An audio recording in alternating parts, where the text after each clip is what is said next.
호세아서 10장 4절에서 8절 말씀입니다. 제가 읽겠습니다. 그들이 헛된 말을 내며 거짓 맹세로 언약을 세우니 그 재판이 바디랑에 돋는 독초 같으리로다. 사마리아 주민이 베다웬의 송아지로 말미암아 두려워할 것이라. 그 백성이 슬퍼하며 그것을 기뻐하던 제사장들도 슬퍼하리니 이는 그의 영광이 떠나감이며 그 송아지는 아수르로 옮겨다가 예물로 야렙 왕에게 드리리니 에브라임은 수치를 받을 것이요 이스라엘은 자기들의 계책을 부끄러워할 것이며 사마리아 왕은 물 위에 있는 거품같이 멸망할 것이며 이스라엘의 죄 곧 아웬의 산당은 파괴되어 가시와 찔레가 그 제단 위에 날 것이니 그때에 그들이 산더러 우리를 가리라 할 것이요 작은 산더러 우리 위에 무너지라 하리라. 지난 시간에 1절에서 3절까지 말씀 중에서 하나님께서 이스라엘 백성들이 하나님의 은혜로 풍요롭게 된 진짜 마치 그냥 무성한 포도송이와 같이 아름답다라고 말씀했습니다. 이스라엘이 가나안에 들어와서 풍요를 누리게 되었으면은 그 하나님의 은혜를 감사하면서 그 은혜를 받은 은혜를 가지고 하나님을 기쁘게 해드리며 살아야 되는데 풍요로워질수록 그 하나님께서 주신 것을 가지고 오히려 우상을 섬겼습니다. 그리고 그 제단들을 더 많이 쌓았어요. 잘 되면 잘 될수록 더 우상을 섬겼습니다. 하나님께서 좋은 환경 주셨는데 그것으로 하나님 섬기지 않고 오히려 하나님을 반역하는 그러한 일들을 한 것입니다. 한마디로 하나님을 배반한 거예요. 은혜를 욕으로 갚은 것입니다. 어제도 말씀드렸듯이 진짜 견디기 힘든 게 배반당하는 거예요. 믿었던 사람한테 배반당하는 것입니다. 하나님께 은혜를 받았으면 하나님께서 주신 그것들로 하나님의 영광을 위해서 사는 것이 마땅하잖아요. 그런데 물질도 많아지고 살만해지니까 이스라엘이 어떻게 되었나요? 그리고 오늘날 우리들도 마찬가지예요. 하나님께서 참 많은 것들을 주셨어요. 어떤 사람들은 좀 형편이 좋아져서 자동차를 주셨더니 그 차를 갖고 주일날 여행을 가고 놀러 갑니다. 하나님께서 우리들에게 많은 것, 우리들이 누구가 그런 것이 아니에요. 나에게도 그러한 것들이 분명히 있어요. 하나님께서 우리들에게 은혜를 베풀어 주셔서 막 주셨는데 그것을 가지고서 하나님을 참 기쁘게 해드리면서 살아야 되는데 나를 위해서 사용하는 경우가 우리들에게 참 많이 있다라는 것입니다. 두 마음을 품은 이스라엘이라고 했어요. 하나님과 우상을 같이 섬깁니다. 그리고 어제도 말씀드렸듯이 이 두 마음을 품은 사람은 하나님께서 주시는 것을 얻기를 포기한 사람이라고 했어요. 하나님께서는 이 두 마음 품은 사람의 기도를 들어주시지 않는다라고 했습니다. 그리고 성경 말씀에서는요, 이 하나님의 은혜를 헛되이 받지 말라고 했어요. 은혜를 헛되이 받는다라는 것은 뭐냐면은 이 받은 말씀대로 순종하지 않는다라는 거예요. 그 받은 은혜를 가지고서 이 말씀대로 바로 살지 않는다라는 거예요. 하나님께서 우리들에게 만 가지 말씀을 주셨습니다. 이 만 가지 말씀을 주셨다라는 게 우리가 어떻게 살아야 될지, 어떻게 이 세상을 살아가야 될지 아주 자세하게 다 알려주셨어요. 이 말씀뿐만이 아니라요, 이 세상에 있는 모든 강단에서요, 이 말씀을 풀어가지고요, 살아가는 방법을 다 알려주고 있어요. 그런데도요, 그렇게 안 살아요. 그게 오늘날 우리들의 모습입니다. 4절 말씀에 그들이 헛된 말을 내며 거짓 맹세로 언약을 세우니 그 재판이 바드랑에 돋는 독초 같으리로다 했습니다. 헛된 말과 거짓 맹세는요, 이 법정에서 거짓 증거와 맹세로 불의한 재판을 한다라는 것입니다. 진실이 없는 사회가 됐어요. 돈 많은 변호사를 사서요, 돈이 있으면 무죄를 선고받고요, 돈 없으면요 죄가 없어도 죄인이 되는 사회. 오늘날도 뭐 비슷하지 않나요? 지금 호세아 시대, 지금 호세아서를 보면서 이 호세아서의 그 시대를 보지 마시고요. 이 시대랑 오늘날이랑 차이가 뭐가 있냐를 우리가 한번 쭉 살펴봐야 됩니다. 보면 볼수록요 차이가 없어요. 그때나 지금이나 똑같아요. 이스라엘은 이 종교적인 타락과 함께 이 정치적으로 사회적으로도요 불의를 행하고 있었던 것입니다. 그 결과가 바디랑에 나는 독초처럼 스치기만 해도 고통을 주는 그러한 자들이 되었다라는 거예요. 옛날 성경에는 인진이라고 되어 있습니다. 독한 인진. 이 독한 인진이라는 것은 온나무처럼 그냥 스치기만 해도 그냥 독이 올라가지고 막 부스럼이 생기고 고통을 주는 그러한 독초예요. 이 헛된 말과 거짓 맹세를 했다는 또 다른 의미는 하나님을 섬긴다고 하면서 우상을 섬겼고 하나님을 의지한다고 하면서 인간의 수단과 방법을 생각하는, 다시 말해서 두 마음을 품는 가증스러운 짓을 했다라는 것입니다. 이스라엘이 하나님의 은혜로 바디랑에 익어가는 곡식처럼 열매 맺는 신앙생활을 해서 하나님께서 기뻐하시는 길을 가야 되겠는데 오히려 이처럼 악한 길을, 헛된 길로 가고 있습니다. 이렇게 헛된 길로 가서 부패하니 마지막 정의를 세워야 될 그 재판이, 정의를 세워야 될 그 재판소가 오히려 악한 일에 이용되고요, 상처를 주고 치명상을 입히는 그러한 곳이 되어버렸어요. 이 재판소만 그런 것이 아닙니다. 이 말씀을 기록해 주신 것은요 오늘 우리들에게도 해주시는 말씀이에요. 한번 잘 생각해 보세요. 이 두 마음을 품으면요 분별력이 없어져요. 바른 판단을 못하게 됩니다. 내가 잘되고 나한테 이익이 되는 것이 선으로 여겨요. 쉽게 예를 들어서요, 나하고 친한 친구가 있어요. 근데 이 친구가 분명히 잘못했어요. 누군가랑 다투고 있어요. 그러면은 이 잘못한 친구를 내가 잘못됐다라고 얘기를 해야 되는데 이 친구 편을 들고 있어요. 우리 식구들이 분명히 잘못하고 있어요. 그러면은 잘못된 걸 얘기를 해줘야 되는데 편을 들고 있어요. 나에게 유익이 되고 나에게 내가 좋아야 선이에요. 이게 뭐예요? 왜? 내가 두 마음을 품고 있기 때문에. 전심으로 하나님을만 바라봐야 되는데 하나님 말고 또 다른 하나님과 같은 나를 사랑하고 나를 생각하고 있기 때문에 판단이 힘들어지는 거예요. 하나님께서 우리들에게 참 좋은 환경 주셨잖아요. 은혜 주셨잖아요. 이거 하나님 위해서 사용하라고 주신 거예요. 하나님께서 기뻐하시는 열매 맺으라고 우리들에게 주신 거예요. 그게 뭐예요? 우리 복음 전하고 우리 영적 성전 잘 건축하고 서로 사랑하고 서로 섬기는 그러한 삶 살라고 우리들에게 열매 맺으라고 주신 그 은혜를 나를 위해서, 나의 유익을 위해서 쓰고 있다는 것입니다. 5절과 6절 말씀에 보면은 사마리아 주민이 베다웬의 송아지로 말미암아 두려워할 것이라. 그 백성이 슬퍼하며 그것을 기뻐하던 제사장들도 슬퍼하리니 이는 그의 영광이 떠나감이며 그 송아지는 아수르로 옮겨다가 예물로 야렙 왕에게 드리리니 에브라임은 수치를 받을 것이요 이스라엘은 자기들의 계책을 부끄러워할 것이며 했습니다. 사마리아 주민은 북쪽 이스라엘 전체를 말합니다. 베다웬은 베델입니다. 베델은 하나님의 집인데 이 하나님의 집에서 금송아지를 만들어 섬기니 베다웬이라는 헛된 것의 집이 되어버렸어요. 이스라엘이 하나님의 집 베델에서 금송아지를 섬기고 바알과 아세라를 섬겨서 헛된 것으로 만들어 버렸습니다. 그 결과 아수르에 이제 포로 잡혀가게 되었어요. 포로 잡혀가는데요, 이 금송아지도 같이 잡혀가는 신세가 되어버렸어요.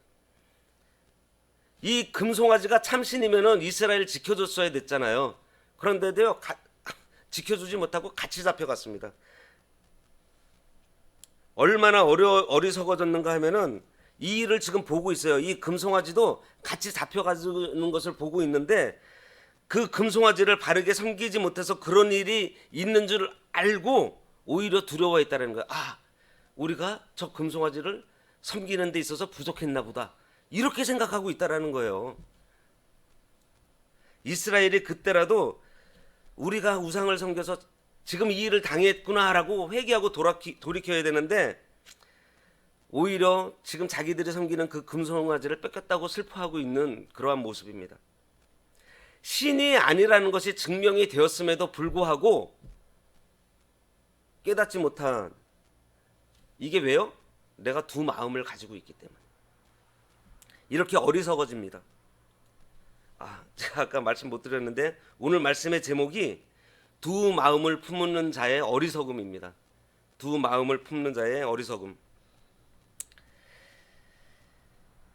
우리가 두 마음을 품어서 우상을 섬기면요, 이런 어리석음에 빠지게 됩니다. 우리가 이거 진짜 기억해야 돼요.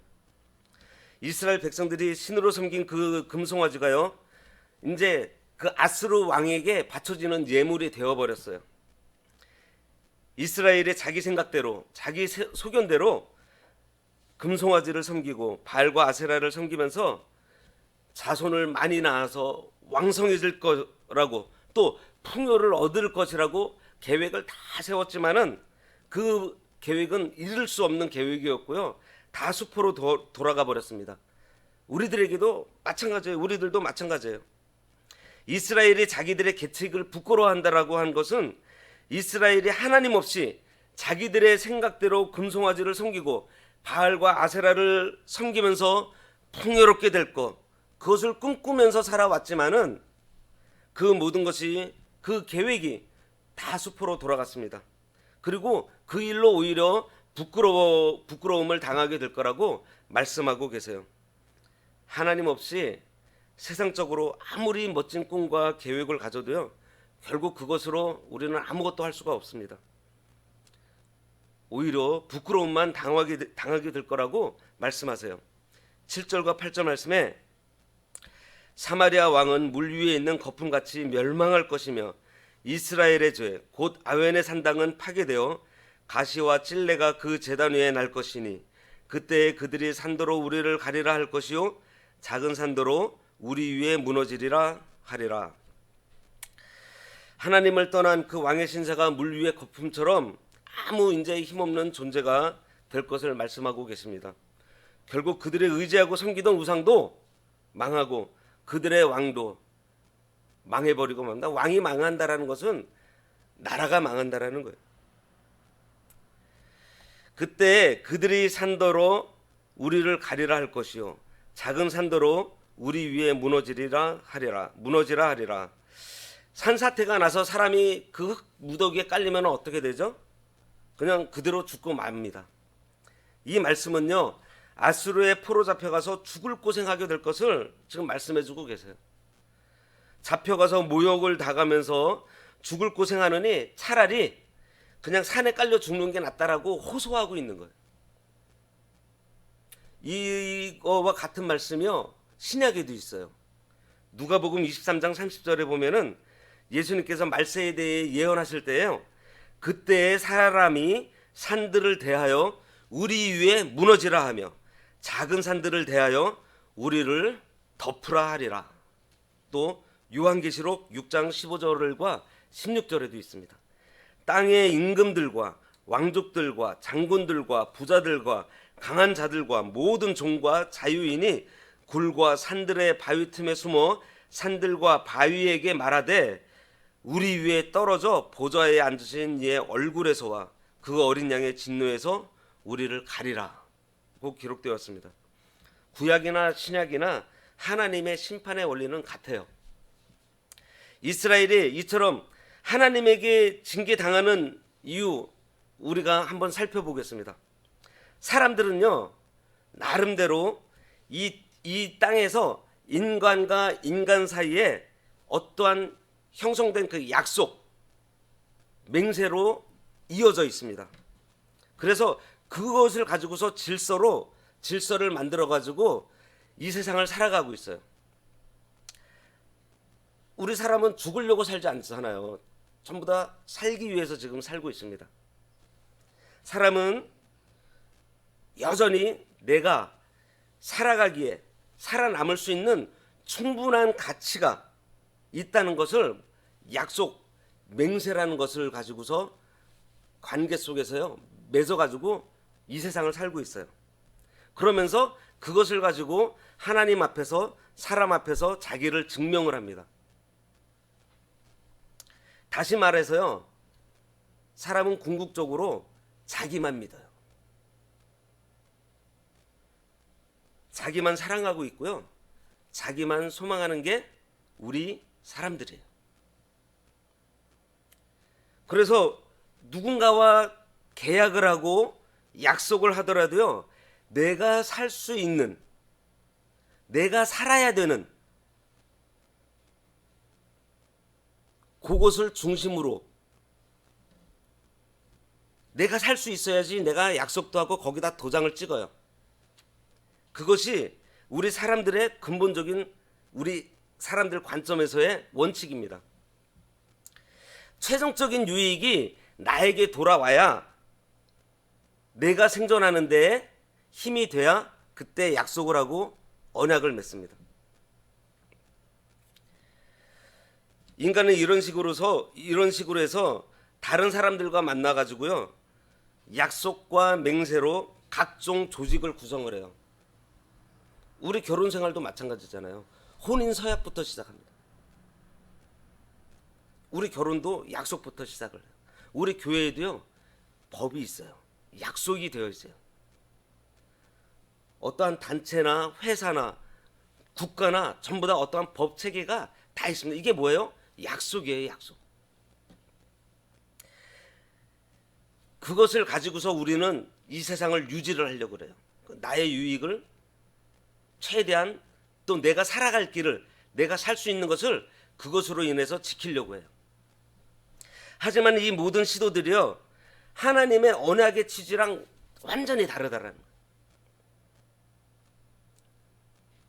아니, 완전히 다르다라기보다도 하나님의 그 언약의 취지를 충족시킬 수 없다라는 거죠. 이 하나님이 이 주시는 이 율법은 인간을 살리기 위한 것이 아니에요. 죽이기 위한 거예요. 왜 죽여야 되죠? 죽어야 살릴 수 있으니까. 그러니까 결국은 살리려고 하는 것이죠.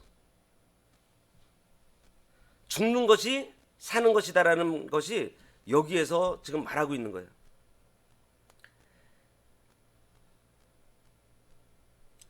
그냥 내 성격을 죽이고, 예? 뭐 이렇게 그냥 뭐 나를 내려놓고 이러한 차원이 아니에요.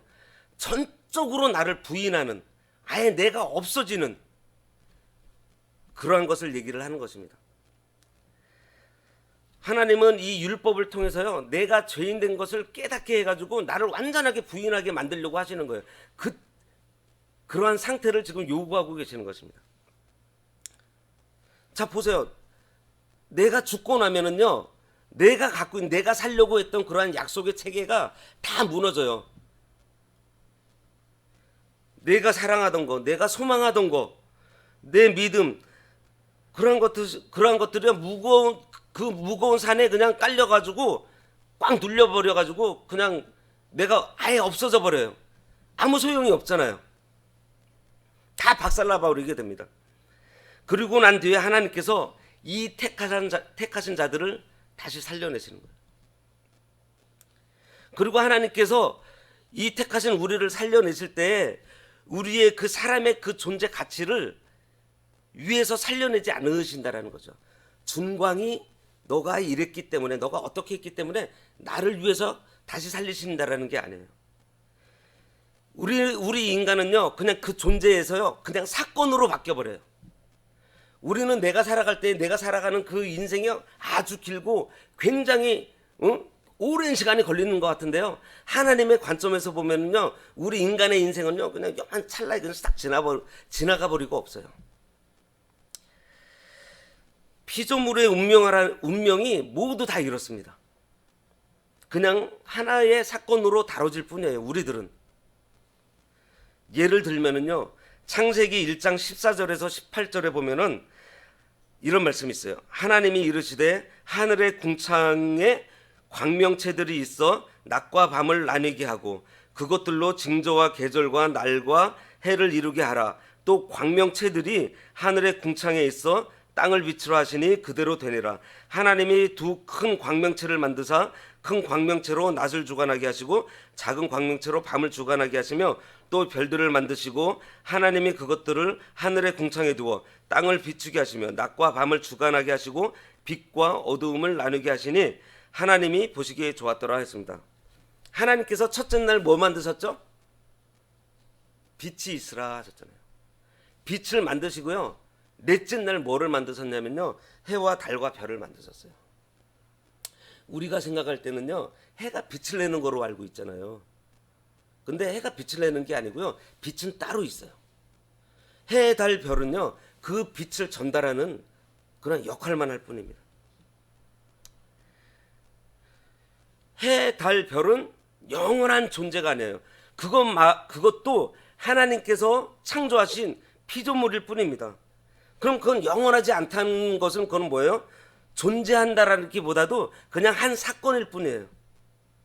모든 피조물은 하나님을 위해서 만들어진 것이지 자기를 위한 것이 하나도 없다라는 거예요. 우리도 마찬가지예요.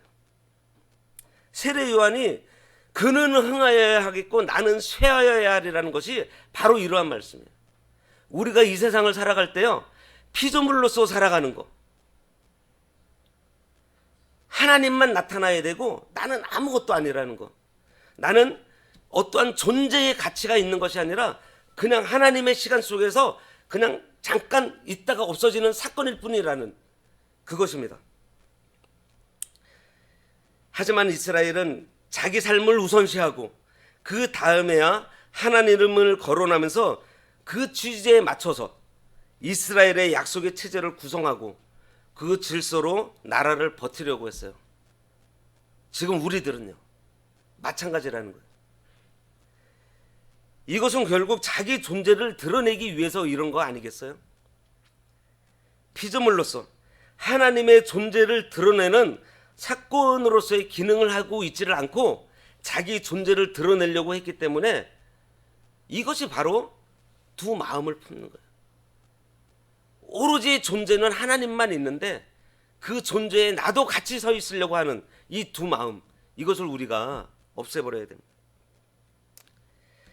하나님의 형상대로 지음받은 이 인생이 자기 존재를 드러내려고 하고 하나님을 떠나서 자기 마음대로 살아감으로 하나님의 심판을 받게 되니 그것이 너무 두려워서 차라리 산에 깔려 죽는 게 더 낫다라고 부르짖을 수밖에 없는 그러한 지경에 처해지게 된다는 것입니다. 이게 앞으로 말세에 있을 일이에요.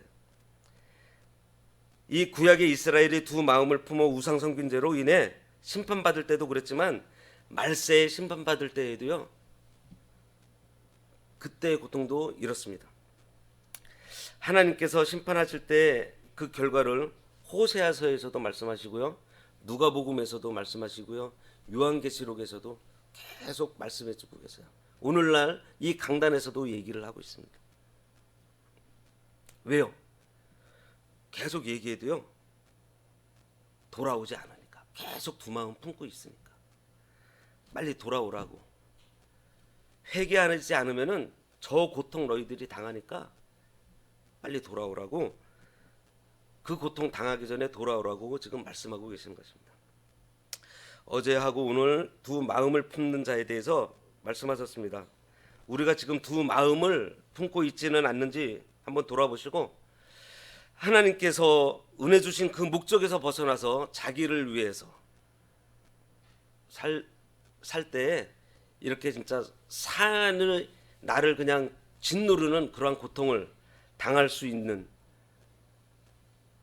또 그로 인해서 그거보다 그 고통 때문에 차라리 산에 깔렸으면 좋겠다라고 고함치게 되는 무서운 결과가 있다라는 사실을 우리가 알아야겠습니다. 그래서 우리는 하나님께서 우리들에게 주신 그 은혜를 바로 사용해야 되고요. 또 우리가 하나님께서 주신 그 은혜 진짜 바로 진짜 기쁨으로 누리는 저희 모두가 되시기를 바랍니다. 기도하겠습니다. 하나님 아버지, 두 마음을 품어 살다 받게 되는 징계의 무거움을 알아서 아버지와 같이 따르고 섬기고 의지하던 것들을 다 던져버리고 전심으로 아버지만 사랑하고 섬기는 저희 모두가 되기를 원합니다. 오늘도 추운 날씨와 코로나 가운데서 지켜주시고 믿음으로 승리하는 하루 되도록 인도해 주시기 바라오며 예수님 이름으로 기도드리옵나이다. 아멘.